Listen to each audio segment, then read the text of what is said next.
जर मला सत्य माहीत नाही आणि मी सत्यावर का असत्य बोलायला गेली तर मी स्वतःसुद्धा असत्यामध्ये जगते आणि इतरांना जगण्यासाठी भाग पडते. तर कुठेतरी मला हे बोलताना विचार करून बोललं पाहिजे. बरोबर आहे. जर मला सत्य माहीत नाही आहे, सत्याचा स्पर्श नाही आहे, तर मी ते बोलण्याचं अधिकारी नाही आहे.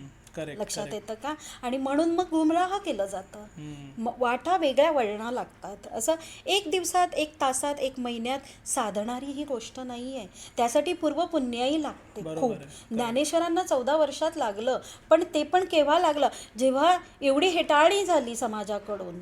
खूप ज्ञान होतं त्यांना, सगळं झालं. मग ते एकांतात गेले आणि एकांतात गेल्यावर त्यांनी ते साधलं आणि त्यांनी एनलाइटमेंट प्राप्त झाली. पण एनलाइटमेंट प्राप्त झाल्यावर सुद्धा त्यांनी काय केलं?